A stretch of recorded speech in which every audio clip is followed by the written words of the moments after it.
வாழ்க வளமுடன். ஹாய் சகோஸ், இதயம் மீட்டும் மெல்லிசை போல உங்கள் மனதை மயக்கப் போகும் எழுத்தாளர் தீபா பாபு அவர்களின் கற்பனை சிதறல்களுக்குள் நம் பயணத்தை தொடங்கலாமா? அத்தியாயம் 15. சஞ்சனாவின் வார்த்தைகளில் பிரணவியின் விழிகள் தெரித்து விழும் அளவிற்கு முழுமையாக விரிந்து தன் அத்தானை வாயை பிளந்து பார்த்திருக்க பொன்னம்மாவும் அவர்களை திகைப்புடன் பார்த்தார். சஞ்சயோ சங்கடத்துடன் யார் முகத்தையும் நிமிர்ந்து பாராமல் பிள்ளையை கவனமுடன் கவனித்திருந்தான். பெண் சூழ்நிலையை சமாளிக்க, நீ 2 hours தானே பெர்மிஷன் போட்டிருக்க என்று அவளிடம் விசாரித்தான். ஆமா, நீ தானே போட சொன்ன, ஆனா இந்த பேபிய பார்க்கத்தானு சொல்லாம மறைச்சிட்ட பாரு. அவள் உதட்டை சுழிக்க, சரி நீ இப்ப கிளம்புனா ஆபீஸ்க்கு போக சரியா இருக்கும் என்றான் இவன். வாட் என பதறியவள், நோ சஞ்சு, ஐ காண்ட். பேசாம இன்னைக்கு நான் லீவ் போட்டுக்கிறேனே, எல்லாம் யூஸ் பண்ணாம வேஸ்டா தானே இருக்கு. பிளீஸ் பிளீஸ், நான் குட்டி பையனோட கொஞ்சம் டைம் ஸ்பெண்ட் பண்றேனே என்று அவனிடம் கெஞ்சினாள். அலுப்புடன் நெற்றியை தேய்த்து கொண்டவன், சஞ்சு சொன்னா புரிஞ்சுக்கணும், இப்ப பேபிக்கு வேக்சின் போடத்தான் ஹாஸ்பிட்டல் வந்தோம். நீயும் ரொம்ப நாளா ஆசையா கேட்டுட்டு இருந்தீங்கன்னு அம்மா ஊருக்கு போய் இருக்க இந்த சிச்சுவேஷனை யூஸ் பண்ணிக்கிட்டேன். திரும்ப இவங்களை வீட்டுல விட்டுட்டு நான் கம்பெனிக்கு கிளம்பி ஆகணும் என்று பொறுமையாக சூழ்நிலையை கூறினான். ஒரு கணம் முகம் வாடியவள், நான் வேணா இவங்க கூட சாயந்தரம் வர வீட்டுல இருந்துட்டு கிளம்பட்டுமா என ஏக்கத்துடன் கேட்டாள். சஞ்சயால் முடியாது என்கிற வார்த்தையை கூட பட்டென்று சொல்லவே முடியவில்லை. சோர்வாக இமைகளை மூடி திறந்தவன் அவளை இயலாமையுடன் நோக்கினான். அவனின் தவிப்புகளையே கவனித்திருந்த பிரணவி, வரட்டுமே அத்தான் என்றாள் மெல்லமாக. இல்லமோ, அது சரி வராது. மதியம் மாமா வேற லஞ்சு போடுவாரு, அது ரிஸ்க். ஓகே, அது வரைக்கும் மட்டும் இருந்துட்டு நான் கிளம்பிடுறேன். சஞ்சனா வேகமாக தீர்வு சொல்ல அவனும் அவளை முறைத்து வைத்தான். சும்மா அப்படி பார்க்காத, நான் தான் கிளம்பிடுறேன்னு சொல்றல்ல என்று முகத்தை தூக்கினாள். நம்ம விஷயத்தை ஏன் மூலமா தெரிஞ்சுக்காம அவங்களா வேற விதமா புரிஞ்சுக்கிறது நல்லது இல்லடி. இன்னும் 2 மணி நேரம் பேபி கூட சேர்ந்து இருக்கிறதுல என்ன கிடைச்சிட போகுது? ஒவ்வொரு முறையும் நீ என்ன மீட் பண்ணிட்டு விட்டுட்டு போனாலும் உன் கூட ஸ்பெண்ட் பண்ண அந்த கொஞ்ச நேரம் என்னோட தனிமையை போக்கி பூஸ்டப் பண்ணது. அப்படிங்கும்போது குழந்தை கூட சேர்ந்து இருக்கிறதும் எனக்கு ஒரு குட்டி சந்தோஷத்தை கொடுக்கும்ல. கடைசியில நீ நினைச்சதையே சாதிச்சுடு என்று செல்லமாக அவள் காதை முறுக்கினான். பளிரென்று மலர்ந்தவள், அப்ப இருக்கட்டுமா என்றாள் ஆவலாக. வேற வழி என்று அவன் சலிக்க, ரொம்ப அழுதுக்காத, வண்டி எடு. எத்தனை மணிக்கு டாக்டர் கிட்ட அப்பாயின்மெண்ட் போட்டிருக்கு? ஆல்ரெடி 10 நிமிஷம் லேட் ஆயிடுச்சு, நாம தான் இன்னும் நகராம இங்கே இருக்கோம். தன் அத்தானை ஓர வழியில் முறைத்தபடி பிரணவி கூற, அடுத்து நீ வேற பொங்காதரே, உடனே கிளம்பிடலாம் என்று வேகமாய் சஞ்சய் வந்து காரை கிளப்பினான். நீ உன் அத்தானை எதுவும் கோவிச்சுக்காத பிரணவி, அவங்க எனக்காக தான் அப்படி பண்ணாங்க. உங்களுக்காக மட்டும் அப்படி எதுக்கு ஸ்பெஷலா செய்யணும் என்றாள் பெண் சீண்டலாக.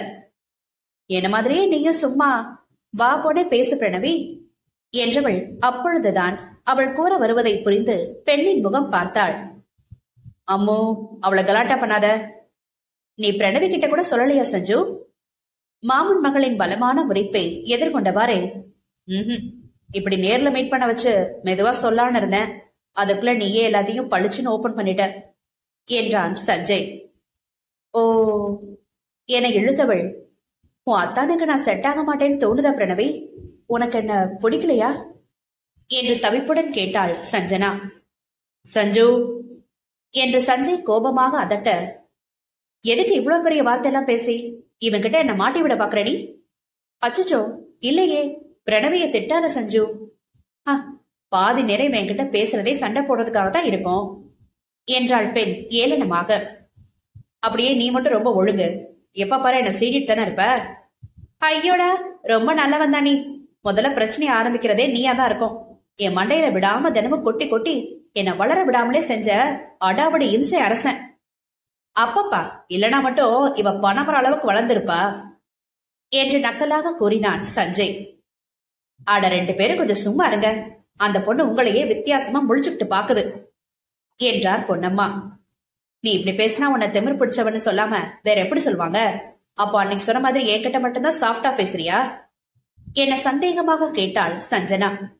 அதுல டவுட்டே வேணாம் உனக்கு, நானும் நீ வந்ததுல இருந்து பாத்துட்டு தானே இருக்கேன் என்று பிரணவி புகைச்சலுடன் கூறியதும் சஞ்சயின் உதடுகளில் குறுநகை பூத்தது. ஆனாலும் உனக்கு ரொம்ப தைரியம் தான். அவசரமாக அவளை இடைவெட்டி, அம்மோ என்று விழிகளால் எச்சரித்தான் அவன். அவள் பெருமூச்சோடு அமைதியாக, நீ தப்பா நினைக்காத பிரணவி, எனக்குன்னு யாரும் இல்லைன்னு அவனுக்கு என் மேல ஒரு சாஃப்ட் கார்னர், அதனால எப்போ விட்டு கொடுக்காம பேசுவான், சப்போர்ட் பண்ணுவான் என்று அவனை காதலுடன் நோக்கினாள் சஞ்சனா. லேசான திகைப்போடு பிரணவி பெண்ணை பார்க்க, அட கடவுளே, எங்க ராஜா போலவே உனக்கும் அப்பா அம்மா இல்லையா கண்ணு என வருத்தத்துடன் விசாரித்தார் பொன்னம்மா. ஆ, ராஜாவா? அது யாரு? பிரவீன் பத்தி எதுவும் விவரம் தெரியாம இருந்தப்போ இவங்க அவனுக்கு வச்ச பேரு என்று குழப்பம் தீர்த்தான் ஆடவன். ஓ என்று விட்டு, இல்ல பாட்டி, அம்மா மட்டும்தான் இல்ல, அப்பா இருக்காங்க என்றவள் சற்று நிறுத்தி, இன்னொரு குடும்பத்தோட என வெறுமையாக முறுவளித்தாள். அவள் நிலையை உள்வாங்கி பெண்கள் இருவரும் அமைதியாக, அடடா பிருத்விகுட்டி தூங்கிட்டானே என்று கவலையாக மொழிந்தாள் சஞ்சனா. அவன் தூங்குற நேரம்தான், ரொம்ப நேரமா மடியில வச்சுக்க கஷ்டமா இருக்குமே, நான் தூக்கிக்கவா? சேச்ச, அதெல்லாம் இல்ல, எப்போ நீ தானே வச்சுக்க போற, இறங்குற வரை நான் வச்சுக்கிறேன், தூங்குற பிள்ளைக்கு ஊசி போட்டா இன்னும் கஷ்டமா இருக்குமே.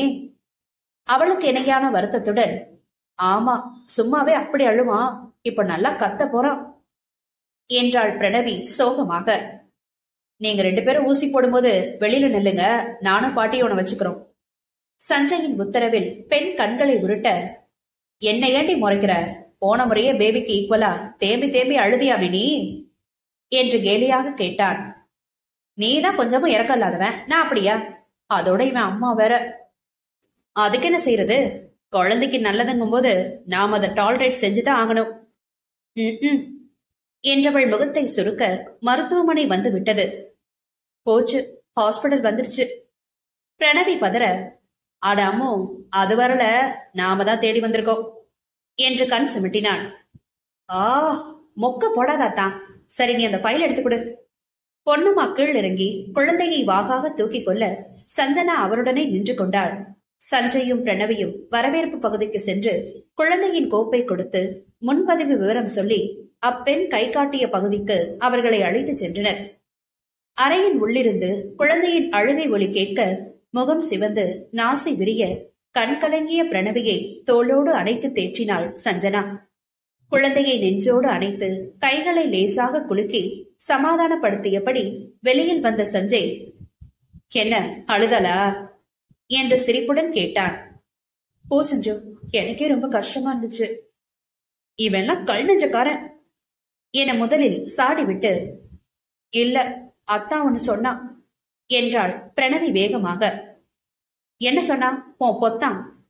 சஞ்சயின் சீண்டலுக்கு உக்கிர பார்வையை வீசி, என் டெலிவரி எப்போ நான் உன்னை அப்படி சொன்னதுக்கு அவனுக்குன்னு பொண்டாட்டி புள்ள வரும்போது அவனும் இப்படிதான் ஃபீல் பண்ணுவான்னு சொன்னான். அன்னைக்கு நம்பல, ஆனா இவளை நீ பாக்குற பார்வையிலும் பேசுற பேச்சிலுமே தெரியுது, நீயும் அப்படித்தானே நிக்க போற என்று ஏளனமாக கூறினாள். அவன் பார்வை சஞ்சனாவிடம் செல்ல அவள் அவனைத்தான் ஆர்வமாக பார்த்திருந்தாள். இதழ்களில் மெல்லிய முறுவல் தோன்ற மாமன் மகளுக்கு பதிலேதும் தராது மௌனமாக முன்னே நடந்தான் அவன். அவர்களின் வெளி பாஷை கண்டும் உருகி வழியும் காதலை கண்டும் மெல்ல நகைத்தபடி உடன் சென்ற பிரணவிக்கு மெதுவாக தன் அத்தையின் நினைவு வர காதலர்கள் இருவரையும் எண்ணி கலக்கமாக இருந்தது. இந்த அத்தா எப்படி அத்தையை சரிக்கட்டி இவ்வளவு கல்யாணம் பண்ணிப்பான்? சும்மாவே அவங்களுக்கு பொண்ணு குடிகாரின்னு பிடிக்காது, இதுல பையனை மயக்கிட்டான்னெல்லாம் ரொம்ப பேசுவாங்களே. இவ்வளவு ஒண்ணு அவ்வளவு மோசமானவளா தெரியல, நல்ல விதமா தான் பேசுறா பழகுறா. தனக்குள் போட்டு மனதை உழப்பியபடி நடந்தவளின் தோள் தொட்டு ஒழுக்கினாள் சஞ்சனா. ஏய், சஞ்சு கூப்பிடுறான் பாரு. ஆ, என்னதான்? வீட்டுல ஃபீவருக்கான மருந்து குழந்தைக்கு இருக்கா, இல்ல வாங்கணுமா? இருக்கத்தான், நாம கிளம்பலாம். வீட்டினுள் நுழைந்ததும் குழந்தையை நேராக தன் அறைக்கு எடுத்து சென்று படுக்க வைத்தவள், பாட்டி நீ பேபியை பாத்துக்கோ, நான் போய் எல்லாருக்கும் குடிக்க ஏதாவது கொண்டு வரேன் என்று நகர முயன்றாள். ஏன் பாப்பா, நான் தான் போய் எடுத்துட்டு வரேனே. இருக்கட்டும், நானே போறேன் என்றவள் சஞ்சயை ஒரு பார்வை பார்த்து சென்றாள். சஞ்சனா குழந்தையின் அருகே மெத்தையில் அமர்வதை கவனித்தபடி பிரணவியின் பின்னே சமையலறைக்கு சென்றான் அவன். அத்தா, எனக்கு என்னவோ பயமா இருக்கத்தா, அத்தை நிச்சயமா. எனக்கே நல்லா தெரியும் அம்மு, என்று சோர்வாக பின்னால் சுவற்றில் சாய்ந்து நின்றான். அப்புறம் எப்படி நீ இந்த மாதிரி துணிச்சலா லவ் பண்ற? ஏற்கனவே தனியா பிசினஸ் பண்றேன்னு அவங்கள ஒரு முறை அப்செட் பண்ண. இப்போ இது தெரிஞ்சா ரொம்ப நொந்து போயிடுவாங்க. மாமா அப்பா கூட இதுக்கு ஒத்துக்க மாட்டாங்கன்னு நினைக்கிறேன். புரியுதுரி, நான் எதுவுமே வேணும்னு பிளான் பண்ணி செய்யல. முதல்ல அவன் மேல வெறும் சாஃப்ட் கார்னர் மட்டும் தான் இருந்தது. அவளுக்காக ஏதாவது செய்யணும்னு நினைச்சது ஒரு கட்டத்துல எப்ப காதலா மாறுச்சுன்னு சத்தியமா எனக்கு சொல்ல தெரியல. ஆனா எந்த சூழ்நிலையிலையும் அவளை விட்டுடக்கூடாதுன்னு மட்டும் உறுதியா இருக்கேன். ஆமாதான், அது ரொம்ப தப்பா போயிடும். இவ்வளவு தூரம் அவன் மனசுல ஆசையை வளர்த்துட்டு அவளை பார்த்தாலும் பாவமா தான் இருக்கு. எப்படிதான் நீ சமாளிக்க போறியோ என்று வருந்தினாள். வேற வழி இல்ல, சமாளிச்சுதான் ஆகணும்.